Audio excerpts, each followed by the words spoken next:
Do you remember the exact moment you knew your childhood was over? Perhaps it happened when you confided with some classmates you barely knew. Or perhaps it was when you saw your first dead body, maybe of your dearest friend, or of someone you knew from your town. Or maybe you're like me, and it was an experience more obscure than that. An experience that often swirls and stirs in the depths of your mind like a predatory fish as its threatening theme plays in a ceaseless loop in the back of your head. I'm not some sort of doctor or psychiatrist, here to diagnose whatever it is that may be lurking in the deepest parts of our minds. But perhaps this narration is just the start of our own journey of self-discovery. I was born in a small suburban town somewhere in South Jersey. I had a dad, a mom, a little brother, and a dog. Based on this, one could assume that I'm pretty normal. I've always loved watching movies as a kid, especially animated movies. I'm quite sure I can name almost every film from every animation studio. As I got older, I still watched animated movies, but my enjoyment for regular films and television took hold of me as well. Illustrating and creating characters inspired by what I experienced in real life or had seen in films always gave me great comfort, and in turn, I became inspired to entertain my future audience with captivating stories and visually stunning imagery. Movies and television have always been my source of comfort. They did a great job at blocking out the noise coming from the kitchen as a child. TV and movies always gave me a better sense of perspective about the world. They would make me feel less alone, made me feel seen in a way, like I wasn't the one doing all of the watching through the one-sided screen that hangs on my wall.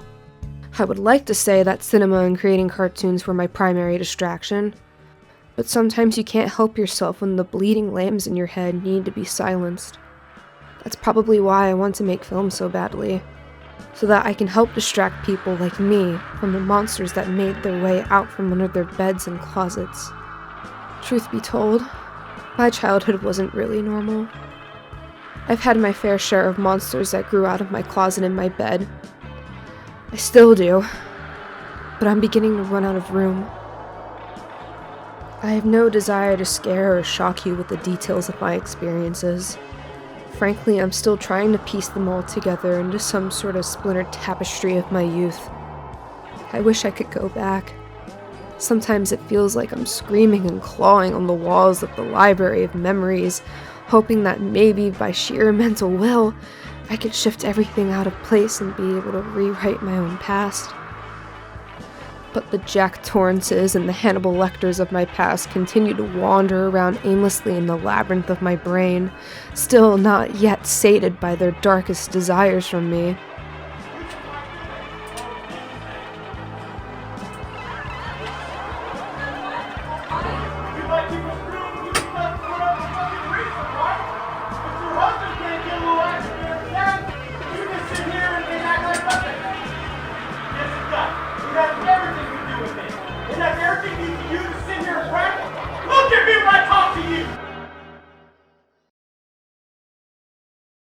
But maybe these things were supposed to happen for a reason.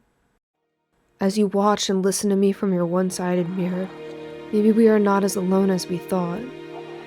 Perhaps this glimpse through the looking glass of my past will provide you with some needed comfort as well. Something that I had always hoped to do with my work. Like all of our favorite movies and shows, our heroes that live in the digital 2-dimension are trying to tell us something through their journeys. Even after Luke Skywalker discovered that his father was Darth Vader, he used his suffering and sadness to save the galaxy, proving that he is above his own corrupted lineage. As the heroes of our own stories, we need to suffer.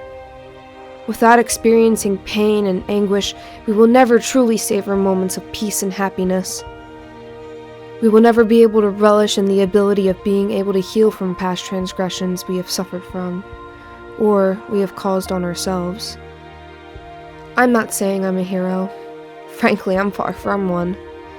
But even sidekicks, foils, and villains are deserving of happiness. I believe this is the end of your old journey, and it's time for you to start a new one. Maybe this time you can enjoy this little planet we live on to the fullest extent possible.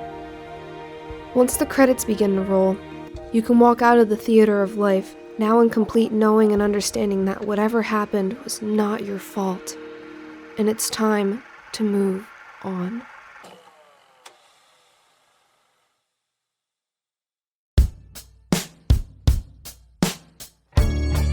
Just one more tear to cry, one teardrop from my eye. You better save it for the middle of the night, when things aren't black and white. And the troubadour, remember 24.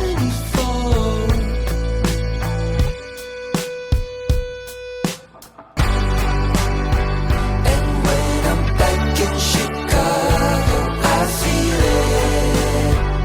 Another version of me, I was in it. I wave goodbye to the end of beginning.